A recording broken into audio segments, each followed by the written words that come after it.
Garcés, profesor de Historia y Geografía, dirigente del Colegio de Profesores de San Bernardo. Y a través de este medio quisiera hacer algunas reflexiones sobre la actualidad que estamos viviendo, el inicio de una gran conmoción, de un gran movimiento social, de un estallido social que tiene a nuestro país en este momento sumido, digamos, en una tremenda crisis donde se ha puesto en jaque al sistema político, al gobierno actual, y quisiera compartir con ustedes estas reflexiones desde la mirada del ciudadano común, que creo que son los que efectivamente han realizado este gran proceso. Hemos vivido una transición a la democracia después del año 88, del plebiscito, que creo no ha satisfecho plenamente a los ciudadanos, y creo, en mi interpretación, que esta es una verdadera revolución. Una revolución de nuevo tipo, donde la gente se manifiesta saliendo a la calle sin un liderazgo que conduzca, sino que es una suerte de inteligencia colectiva que se manifiesta y que ocupa el espacio público, ocupa las calles con esa tremenda marcha gigantesca. Creo que se va a transformar en un hito histórico a nivel universal de lo que significa esta suerte de inteligencia colectiva que se manifiesta en las calles sin una conducción clara, pero con una capacidad de autoconvocatoria, ayudado obviamente por el avance tecnológico, lo que significan las redes sociales, que permite que la masa se autoconvoque y concurra y presione a la autoridad, porque durante estos últimos años, después del retorno a la democracia, lamentablemente los sectores políticos no han hecho su labor. Se han enredado en un sistema heredado por la dictadura, en una constitución de origen espurio, surgida en un contexto histórico de dictadura, ¿ya? Pero terminaron finalmente acomodándose a ese sistema, terminaron en su zona de confort y han defraudado a la ciudadanía,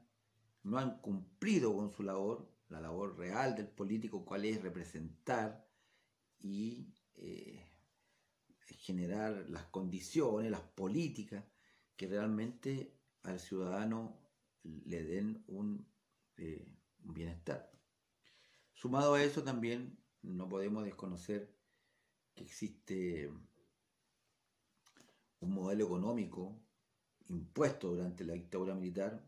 Fuimos un laboratorio social donde los Chicago Boys, ¿ya?, con las recetas de Milton Friedman, aplicaron en nuestro país en la década de los 80, con el señor Kass, con el economista José Piñera y su plan laboral y sus famosas AFP, y diseñaron toda una estructura con la Constitución de 1980 que consolidó esta estructura neoliberal ortodoxa que entrega todo a el sacro santo mercado. Ese esquema que se implantó durante la dictadura militar se mantuvo durante los años posteriores a la vuelta a la democracia, que también fue, dada la circunstancia, una transición y una transacción de los sectores opositores a la dictadura militar, que lógicamente significó transar, ¿ya?, la entrega y la toma del poder, pero dentro del esquema, dentro de las reglas del juego que impuso la Constitución heredada por la dictadura, y cuyo cerebro fue Jaime Guzmán y la Comisión Ortúzar, que fue la que estructuró todo este modelo. Bueno, las consecuencias las hemos padecido durante todo este tiempo, y después de la vuelta a la democracia hubo mucha esperanza de que esto pudiera revertirse. Se fueron realizando reformas de la Constitución, eliminando los enclaves autoritarios, los senadores designados, pero todo fue tan lento, que finalmente los ciudadanos, al principio había una tremenda participación en las primeras elecciones, con un padrón electoral donde la participación llegaba a más del 80% en las elecciones, pero lentamente esto fue bajando, y la gente fue perdiendo la confianza en los sectores políticos que debían representarlo legítimamente. Los casos de corrupción, los casos de Soquimich, donde todos los sectores políticos terminan pidiéndole dinero a estos señores para financiar sus campañas políticas,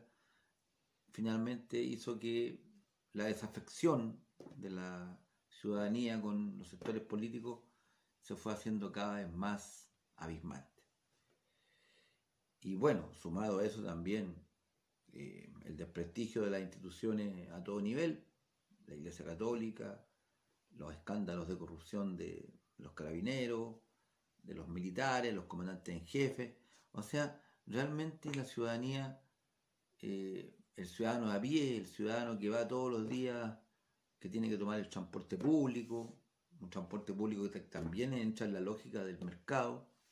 ¿no? Que finalmente termina el Estado subsidiando a todos estos grupos económicos. En algún momento tenía que llegar a un punto de saturación. No es obviamente el alza del pasaje lo fundamental, es solamente la gota que rebalsa el vaso de una situación que durante años este modelo fue acumulando. Un modelo que generó mucha riqueza, mucho crecimiento económico, las cifras macroeconómicas, nada que decir, se disminuye la pobreza, se salvan los ciclos económicos del capitalismo durante varias crisis que ocurren. El Estado que se diseñó en esta Constitución del 80, un Estado subsidiario, los gobiernos lo que hicieron fue incentivar o profundizar ese modelo subsidiario con las concesiones de las carreteras, los TAG, las concesiones de los hospitales, de las cárceles. O sea, toda la lógica neoliberal que se estructuró durante la dictadura militar continuó durante los gobiernos de la Concertación, y durante el último gobierno anterior a este ping-pong Piñera-Bachelet, finalmente durante el Bachelet 2 se intentaron algunas reformas, ¿ya? Incluso se intentó y se avanzó en un proceso constituyente inédito, donde hubo participación de gente común y corriente, de ciudadanos, pero no hubo la voluntad, no hubo los quórums, no hubo la fuerza como para imponer finalmente ese proceso, porque el diagnóstico estaba claro. Mientras no se destruyeran los enclaves autoritarios, que fue lo que en la Constitución con Ricardo Lagos se intentó hacer esta reforma, se cambió la Constitución en términos de que ya no aparecía firmada por Pinochet y por sus ministros, sino que cambió a la firmada por Lagos. Bueno, pero todo en la lógica de los consensos, esta política de los consensos, de que como no había las mayorías en el Parlamento necesarias, todo tenía que negociarse. Bueno, esta política, este modelo económico heredado de la dictadura, finalmente estalló en la cara. Estalló en la cara porque el ciudadano de a pie, el ciudadano que con todo este pésimo manejo de los sectores políticos de todos los colores, que terminaron finalmente adaptándose a este modelo, eh, simplemente no fueron capaces, no dieron el ancho para recoger realmente esa esperanza que tenía la gente de cambiar, de salir de una dictadura, de avanzar en una democracia. Y bueno, ahora estamos viviendo este momento histórico, como yo lo califico, un momento histórico a nivel universal que yo me atrevería a comparar con lo que fue el derrumbe, la caída del muro de Berlín. Porque acá en nuestro país, que fue la cuna del experimento neoliberal con los Chicago Boys y con esta política ortodoxa, ¿no es cierto?, implementadas por Milton Friedman, finalmente le estalla en la cara. Y este modelo de exportación neoliberal que daba tanto crecimiento, que había permitido disminuir los niveles de pobreza, finalmente vemos que, claro, redujo la pobreza en términos macroeconómicos, generó la posibilidad de que muchos ingresaran a la universidad. El presidente Lagos siempre hablaba de que muchos era primera generación que iban a la universidad, pero ¿a costa de qué? A costa de un endeudamiento, a costa de un CAE, de un crédito con el aval del Estado que terminaba beneficiando a las universidades privadas y a los bancos, a la banca privada. Entonces, este crecimiento económico no logró, o per se no podía disminuir la desigualdad. La desigualdad. Es ahí donde está la clave de este asunto. Esta desigualdad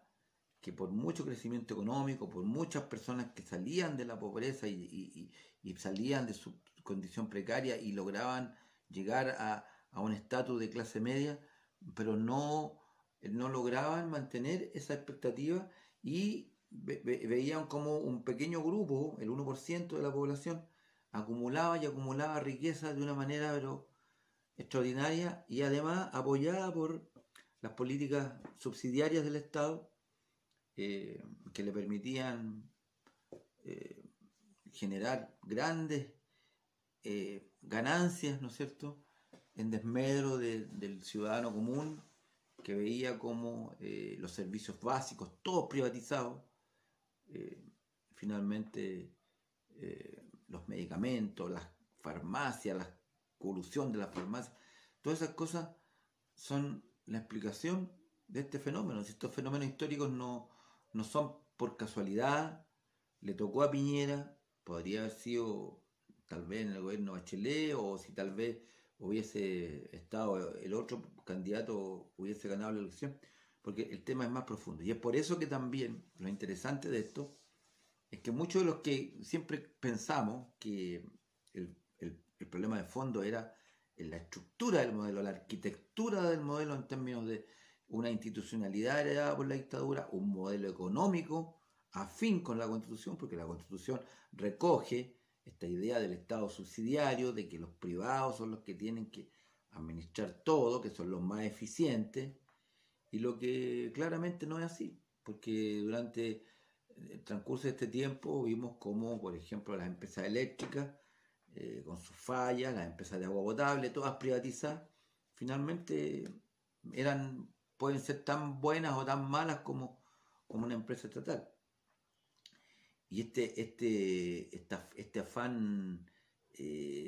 ortodoxo, a ultranza, de entregarle todo a los privados, de dejar todo al mercado, donde la educación se municipaliza con el claro objetivo, ¿ya?, de que finalmente reducirla a su mínima expresión y que el espacio que no es capaz de cubrir ingresen los sostenedores privados, donde el Estado chileno, o sea, la plata de todos nosotros, va a este sostenedor que él se hace cargo de entregar educación, y mediante la lógica del CIMSE, la lógica de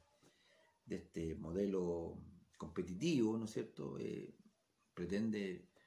que mediante la competencia se pueda mejorar la calidad de la educación, lo que finalmente deriva en una tremenda segregación, donde tenemos escuelas para pobres, escuelas para ricos, escuelas para pobres un poco más ricos que los otros. Entonces, un modelo tremendamente segregado, tremendamente clasista, barrios segregados, porque también la ciudad y y las planificaciones urbanas fueron entregadas a esta lógica del mercado, de este suerte de darwinismo social, donde el que es más fuerte, que el más capaz, puede simplemente imponer sus condiciones, y el Estado prácticamente es un ente que no se preocupa de eso, sino que simplemente se desliga de temas fundamentales. Por eso que creo que eh, estamos en un momento histórico crucial. No sé cuánto oxígeno más podrá tener el presidente Piñera con con este paquete que en el fondo ya la gente ya no cree, porque también la crisis de este sistema neoliberal que despolitiza a la sociedad, que solamente le entrega que el individuo es el que puede solucionar sus problemas. Estamos viendo que justamente este es un movimiento tremendamente político, porque cuando se reúne más de 1 millón de personas en la calle, en el espacio público, es política pura, la verdadera política, no la política partidista que se agotó en este modelo, porque dentro del esquema de esta constitución del 80 no eran capaces de dar respuesta, porque los políticos se acomodaron a un sistema que finalmente los beneficiaba a ellos y no a sus electores. El desafío que tenemos ahora es, ya la gente lo ha dicho, el sentido común lo está diciendo, necesitamos no maquillaje, ya estamos cansados de maquillaje, estamos cansados de bonos, estamos cansados de subsidios, estamos cansados de parches, estamos cansados de que nos estén diciendo, no, si usted tiene que preocuparse de su previsión, ahorre más, porque eso es lo que nos ofrece el modelo de la AFP. El modelo de la AFP es prácticamente el sustento de este modelo especulativo, donde con el dinero de todos nosotros, los grandes empresarios, los grupos económicos que forman parte de los directorios de esta AFP, usan el dinero de toda la gente, de la masa, del trabajador, para realizar sus negocios, su inversión, y más encima le prestan el dinero a uno mismo, ¿cierto? Obteniendo una ganancia excesiva. Necesitamos avanzar en una constitución nueva. Han surgido esta idea de los cabildos, que las municipalidades incluso han tratado de tomar esto, pero es una construcción de la masa, es una construcción de una inteligencia colectiva que se está manifestando y que es la que busca cambiar este sistema de raíz, porque ya no hay alternativa. O sea, las alternativas que hubo, todas las fórmulas posibles, la justicia en la medida de lo posible, la política de los consensos, la política de la retroexcavadora que trató de instalar el gobierno de Bachelet, pero que finalmente la estructura, la camisa de fuerza de la Constitución del 80 la impide. Si no tenemos otra salida que buscar las fórmulas, los sectores políticos, de buscar una salida que permita que la expresión de estos cabildos autoconvocados que se están manifestando, que tal vez sean en cierto modo lo que dejó la enseñanza de estos procesos constituyentes que había instalado la presidenta Bachelet, la gente tomó esto, pero ahora de una manera más auténtica, porque estoy seguro que estos cabildos van a continuar y que la gente va a querer participar y más y más y más, pero esta energía, esta fuerza que está teniendo este movimiento, es necesario encauzarla, es necesario darle un sentido para que no se diluya y no pase lo que históricamente hemos visto en otras circunstancias no iguales pero similares, porque la historia no se repite, lo que se repite son plantillas de conductas. El Mayo francés del 68, que finalmente no consiguió, digamos, eh, consolidar una revolución, ni mucho menos en Francia, pero esto sí creo que es la oportunidad de dar un golpe, digamos, a nivel mundial del modelo neoliberal. Creo que la caída del muro de Berlín con el fin del comunismo o de un modelo de comunismo y este 18 de octubre que se inicia con este proceso tiene que llegar a un buen puerto definitivamente porque el sentido común se está imponiendo. Eso es lo interesante de este fenómeno, de que ya la gente a través de las redes sociales se expresa y no necesariamente tiene la conducción, porque la gente ya no confía en los partidos políticos, que lamentablemente esta despolitización, este excesivo individualismo va a llevar a que la gente cree algo nuevo. Esta inteligencia colectiva, esta masa que irrumpe en el espacio público, que mañana quiere ir a la moneda y quiere tomarse la moneda como un símbolo de que queremos, señores, reaccionen, queremos cambiar este orden de cosas, no queremos, ya no les creemos, la forma en que ustedes han tratado de cambiarla no ha servido, no ha dado resultados. Necesitamos un cambio total, necesitamos avanzar en un nuevo orden de cosas que responda realmente al sentir del ciudadano común, del ciudadano de a pie, que se levanta a las 7 de la mañana o a las 6 de la mañana y que tiene que usar su tarjeta BIR como la usamos nosotros, ya, o el que tiene automóvil, que también lo tiene porque como el transporte público no le da la suficiente comodidad, entonces tenemos las calles llenas de automóviles. ¿Por qué? Porque todo el mundo con este modelo económico que le permite tiene su automóvil y bueno, no podemos tampoco restringir eso, pero ¿por qué no planificamos? ¿Por qué no creamos un sistema que realmente se preocupe por el otro? Y hemos generado un sistema tremendamente individualista, un ethos donde cada uno busca su propio bienestar y no nos preocupamos por el otro, pero eso ya se está terminando. Yo creo que este es el principio del fin de un modelo, de una forma de ver la vida y que la humanidad está ante un gran desafío. Que esta inteligencia, yo vuelvo a insistir, esta revolución de nuevo tipo, esta inteligencia colectiva de la masa, el verdadero pueblo, no ese pueblo que puede ser conducido por cierto sector político, ¿eh? Y que finalmente no, porque este es un movimiento genuino, nacido de la base, de la realidad, del día a día, del que está endeudado, del que si tiene un estándar de vida eh, de clase media, que tiene un ingreso que le permite tener un pasar relativamente bien, pero que llegado a los 65 años los hombres o 60 años las mujeres, va a ver cómo brutalmente su ingreso se va a reducir a tercera parte. Entonces, ¿de qué prosperidad podemos hablar cuando tenemos un sistema que no es capaz de dar una protección social? ¿Qué sacamos con tener tanta riqueza acumulada si a nuestros viejos, a los que han dado toda una vida por su trabajo, los vamos a condenar a la pobreza? Y para eso no necesitamos ser expertos en economía, no necesitamos ser eh, doctores en fenómenos sociológicos, porque el sentido común, yo vuelvo a insistir, esta inteligencia colectiva es la que está ahora actuando. El sentido común,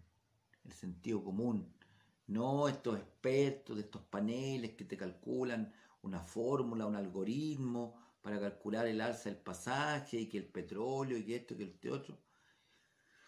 Y entonces yo tengo mucha esperanza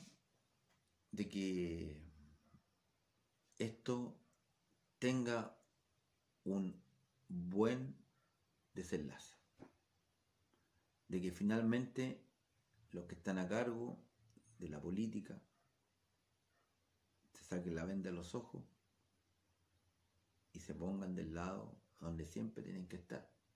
del lado del ciudadano, porque el ciudadano es el que hace la política, el ciudadano es el que forma parte de una sociedad, de un colectivo, y que dejemos de mirar nuestro interés individual y que logremos superar en este cambio cultural, en esta oportunidad que nos da la historia de lograr un cambio profundo, que no nos quedemos en las promesas. Eso es lo que la gente se hartó de las promesas, se hartó de que te digan vamos a cambiar esto y al final lo cambiamos para que siga igual. Eso es lo que provoca este malestar, este estallido social, esta revolución de nuevo tipo que comenzó con los estudiantes y que va a ser beneficioso, estoy seguro de ello. Vamos a ver los acontecimientos cómo continúan, haremos otros análisis de cómo esto se va desencadenando. Yo creo que estamos recién comenzando con este proceso. Esto no va a terminar tan fácilmente porque son muchos años. En la historia hay ciclos largos, ya donde la historia como que transcurre lentamente, pero de repente viene una explosión de acontecimientos vertiginosos que finalmente dan paso a otro momento histórico. Con esto, por ahora, quiero terminar y espero que en los próximos videos que podamos comentar, seguir este proceso histórico que estamos viviendo, comentarlo, vivirlo, porque yo en mi caso particular, como dirigente, me corresponde, pero que aquí también vemos que todos somos dirigentes. Aquí todos podemos opinar, todos podemos participar, todos tenemos la capacidad de ser protagonistas y líderes de este nuevo proceso histórico que estamos viviendo. Muchas gracias.